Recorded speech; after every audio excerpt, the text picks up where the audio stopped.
স্বপ্নের মতো সুন্দর একটি শহর, যেটি আকাশের এক কোণা থেকে অন্য কোণায় ভেসে বেড়াচ্ছে। আপনি সেটিকে ছুঁতে চান, তার সাথে আকাশে ভেসে বেড়াতে চান। আকাশে ছুটে চলা এক শহরকে জয় করা দুই ছেলে মেয়ের গল্প আজ আপনাদের জানাবো। গল্পটির নাম ক্যাস্টল ইন দ্য স্কাই। গল্পটা শুরু হয় কয়েকজন দুর্বৃত্তকে দেখিয়ে, যারা একটি বড় এয়ারশিপকে অনুসরণ করতে করতে একসময় আক্রমণ করে বসে। তারা আসলে সেই এয়ারশিপে সীতা নামক একটি মেয়ে ছিল, যার কাছে ক্রিস্টাল পাথর ছিল, সেটির জন্য আক্রমণ করে। সীতা সেটা নিয়ে জানালা দৌড়ে পালাতে চাইলে নিচে পা পিছলে পড়ে যায়। সে নিচে নামতে নামতে অজ্ঞান হয়ে যায় এবং পাথরটি হঠাৎ জ্বলজ্বল করে এবং সীতা হাওয়ায় ভাসতে থাকে।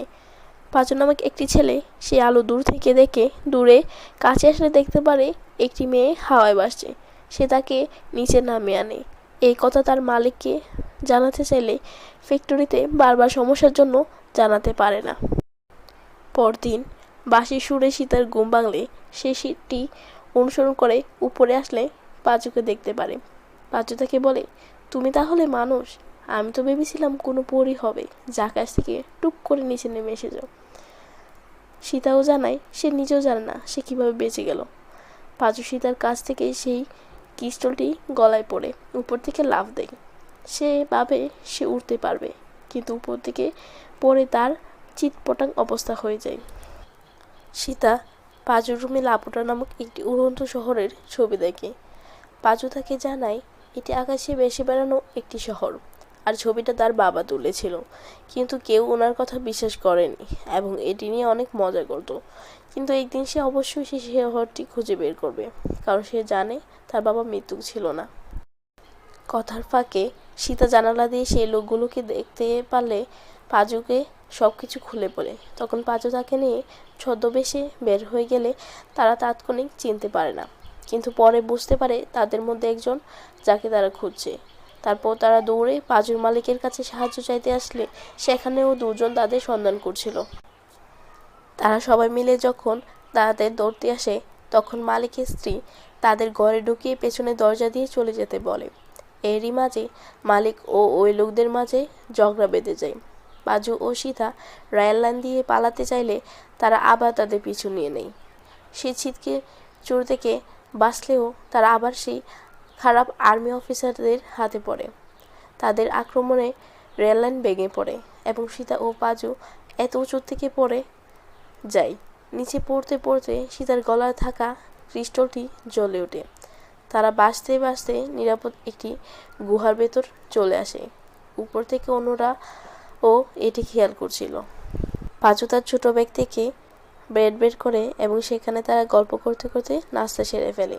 সীতা জানায় এই পাথরটি অনেক দিন আগে থেকে তাদের পরিবারে আছে। মায়ের মৃত্যুর আগে তিনি সীতাকে এটি দিয়ে যান। এটা ক্ষমতা ও কাজ সম্পর্কে সীতা কিছুই জানে না। পাঁচু তখন বলে, তাহলে আমরা দুইজনই এতিম না? সেখানে তাদের আঙ্কেল পমের সাথে দেখা হয়। অন্ধকারে তারা দেখে গুহার ভেতরের পাথরগুলো তারার মতন জ্বলজ্বল করছে। তখন সীতা তার পাথরটি বের করে, যেটি দেখে বৃদ্ধটি অবাক হয় বলে এটি অনেক পাওয়ারফুল একটি পাথর। একমাত্র লাপুটানসেরা এই মূল্যবান পাথরটি তৈরি করতে জানত। তারা বেলুকাইট ব্যবহার করে একটি দ্বীপকে উঁচুতে পাঠাতে পারত। পাঁচু তখন খুশি হয়ে যায় লাপুটানসের কথা শুনে। সেভাবে সে আকাশে গিয়ে এটিকে খুঁজে বের করবে। তখন আঙ্কেল পম সীতাকে ডেকে বলে, এটি একাধারে ভালো খারাপ প্রভাব ফেলতে পারে। খারাপ কারো হাতে পড়লে এটি ভয়ঙ্কর হতে পারে। আকাশে টহলতে আর্মি শিপটি চলে গেলে তারা দুজন বেরিয়ে আসে। তখন সীতা পাঁচুকে জানায় তার বংশের প্রাচীন নামই লাপুটা, আর তার নাম হলো লুসিটা। এটি শুনে পাঁচু বুঝে যায় সীতার বংশের এরাই এই পাথরটি তৈরি করেছে। তখনই আর্মি শিপটি আবার চলে আসে এবং আর্মিরা তাদের দৌড়ে নিয়ে যায় তাদের আস্তানায়। মুস্কা নামক সেই ব্যক্তি যার নেতৃত্বে সরকারিভাবে লাপুটে যাওয়ার ব্যবস্থা করা হচ্ছে, তিনি এসে সীতাকে একটি রোবটের সামনে নিয়ে আসে এবং বলে এটি পৃথিবীর না, আকাশ থেকে হঠাৎ মাটিতে পড়ে। এটি কোথা থেকে ও কীভাবে তৈরি হয়েছে তা কেউ বার করতে পারেনি।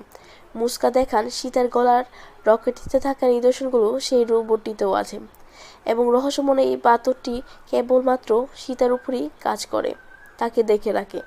তাই মুস্কা তাকে ফোর্স করতে থাকে তাদের কাজে সাহায্য করার জন্য। পাজুকে নিয়েও হুমকি দিলে সীতা পরে রাজি হয়ে যায় তাদের সাহায্য করার জন্য। তাদের কথা শুনে সীতা পাজুকে ফিরে যেতে বললে অভিমানে পাজু বাড়িতে ফিরে দেখতে পারে সেই ছিচকে চোরেরা তার ঘর কবজা করে রেখেছে। তারা পাজুকে জানায়, আরে সীতা মেয়েটা তো খুব ভালো, তোমাকে বাঁচানোর জন্য সে এগুলো করেছে। এই রকম মেয়ে তো আজকাল পাওয়াই যায় না। সীতার হঠাৎ তার দাদুর বলে একটি মন্ত্রের কথা মনে পড়ে এবং সে সেটি আওড়াতে থাকে।